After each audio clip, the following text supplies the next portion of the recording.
Hello everyone, आज हम discuss करने वाले हैं पीएनसी का एक बहुत इंपॉर्टेंट प्रॉब्लम जो जेईई मेंस 2026 में पूछा जा सकता है। इस क्वेश्चन में बोला गया है, in a circle 20% are seated, then the number of ways of selecting 5% such that no two are consecutive. हमें 20 लोगों में से ऐसे 5 लोग सेलेक्ट करने हैं जो सर्किल पे बैठे हैं, जिससे कि कोई भी दो कंसेक्यूटिव ना हो।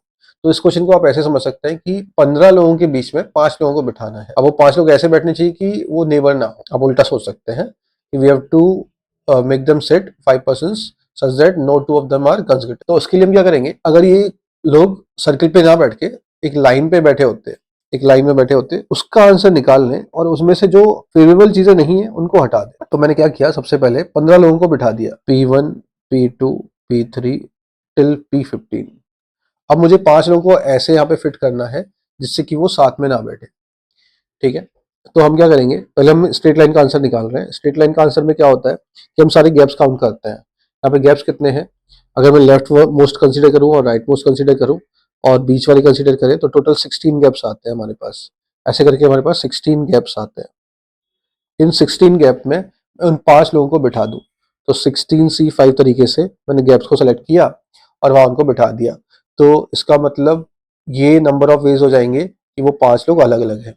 तो इसका आंसर 16C5 होना चाहिए अगर ये स्ट्रेट लाइन में है तो। लेकिन अब अगर इनको सर्किल में बिठाना है तो हमें करना क्या पड़ेगा कि जो लास्ट वाला प्लेस है, मतलब कॉर्नर वाला प्लेस और ये वाला कॉर्नर वाला प्लेस, अगर यहाँ पे वो लोग दोनों आ गए, जो हम 5 में से 2 लोग अगर वो यहाँ पे आ गए और हम सर्किल बना रहे हैं, तो सर्किल में क्या होता है कि कॉर्नर्स जुड़ जाते हैं। जब हम सर्किल को मिलाएंगे तो ये कॉर्नर्स जुड़ जाएंगे। कॉर्नर्स जुड़ने से क्या होगा कि एक्स इधर आ जाएगा, वाई इधर आ जाएगा और बाकी लोग ऐसे आ जाएंगे। इसका मतलब वो कंसेक्यूटिव हो जाएंगे, एक्स और वाई जो कॉर्नर वाले लोग हैं। तो वो केसेस हमें क्या करने पड़ेंगे, माइनस करने पड़ेंगे।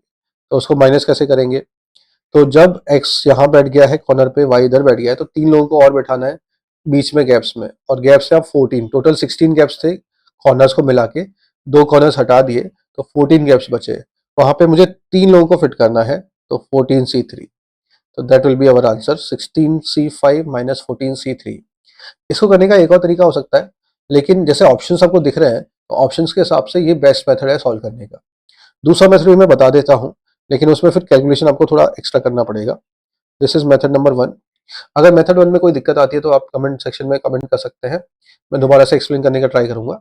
लेकिन मेथड 2 देखिए, मेथड 2 में क्या बोला गया है। मेथड 2 में क्या कर सकते हैं, मेथड 2 में पहले हम ये जो 20 लोग हैं एक सर्किल पे, उनमें से एक पर्सन को सिलेक्ट कर लेंगे 20C1 से। मान लीजिए मैंने P1 को सिलेक्ट कर लिया, जो कि हमारा 5 लोगों में से एक है। अब मैं P2 और P3 को सिलेक्ट नहीं कर सकता, P2 और P3 को सिलेक्ट नहीं कर सकता, तो मुझे P4 P5 P7 इनके पास जाना पड़ेगा टिल P17 तक। अब मुझे P4 से लेके P17 में से, इन 17 लोगों में से मुझे ऐसे 4 लोग और चाहिए जो कंसेक्यूटिव ना हो। तो P4 से P17 एक लाइन की तरह ट्रीट कर सकते हैं इसको हम, जिसमें से हमें 4 लोगों को सिलेक्ट करना है। तो 17 में से पहले मैंने 4 लोग पहले ही अलग कर लिए, बचे 13 लोग। अब 13 लोगों के बीच में गैप जो होंगे आसपास मिला के, कॉर्नर मिला के, दैट विल बी 14। और 14 गैप्स में हमें 4 लोगों को फिल करना है, तो दैट इज 14C4। लेकिन जैसे हमने P1 को फिक्स किया है वैसे हम P2 को या P3 को या 5 लोगों में से किसी एक को फिट कर सकते थे। तो इसलिए इसका 1/5 आंसर आएगा, बिकॉज हम P1 को फिक्स कर रहे हैं, मतलब हम उसको फिक्स कर रहे हैं और फिर उसके बाद अरेंजमेंट कर रहे हैं। वैसा ही काम हम दूसरे पर्सन के लिए भी कर सकते थे जो कि सेलेक्ट हो रहा है। तो ऐसे 5 लोग हैं तो डिवाइड बाई 4। अब अगर इसका जनरल फॉर्मूला बनाना हो तो जनरल फॉर्मूला क्या बनेगा ये देखते हैं। तो हमारे पास मान लीजिए n लोग हैं, n पर्सन्स हैं टोटल, जिसको हम सर्कुलर टेबल पे बिठाना चाहते हैं। उनमें से कोई भी k कंसेक्यूटिव नहीं होने चाहिए। ठीक है, तो उसका आंसर कैसे लिखेंगे हम, तो अगर हम मेथड 1 से जाएं, मेथड 1 से जाएं, उनमें से हमें k लोग निकालने हैं जो कंसेक्यूटिव ना हो। मेथड 1 में हमने पहले क्या किया था, n लोगों में से k लोग हटा दिए थे, n माइनस k लोग बचे थे, उनको हम एक स्ट्रेट लाइन में अरेंज कर देते हैं, बिठा देते हैं, और उनके आसपास मिला के और बीच में मिला के टोटल गैप बन जाते हैं, वो होंगे n minus k plus 1। n लोगों में से हमने k लोग हटा दिए, बचे n माइनस k लोग, उनके आसपास मिला के और बीच में मिला के n minus k plus 1 gaps होंगे। उन गैप्स में से हमें k गैप में इन लोगों को बिठाना है। ठीक है, लोगों को बिठाना है। अब उनमें से वो केस हटा दो जब हम इसको सर्किल बना रहे हैं। सर्किल बना रहे हैं मतलब सर्किल में क्या होगा, ये जो कॉर्नर में जो हमने लोगों को बिठाया, एक बार यहाँ बिठा दिया था और एक बार यहाँ बिठा दिया था, वो केसेस हटाने पड़ेंगे।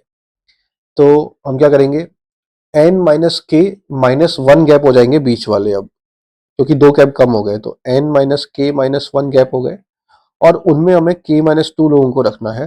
तो ये हमारा आंसर आ जाएगा जनरल केस व्हेन n लोगों में से कोई k सेलेक्ट करने हैं जो कंसेक्यूटिव ना हो, तो उसका ये फॉर्मूला बन जाएगा। इस तरीके से इसको समझा जा सकता है और ये फॉर्मूले को याद भी किया जा सकता है।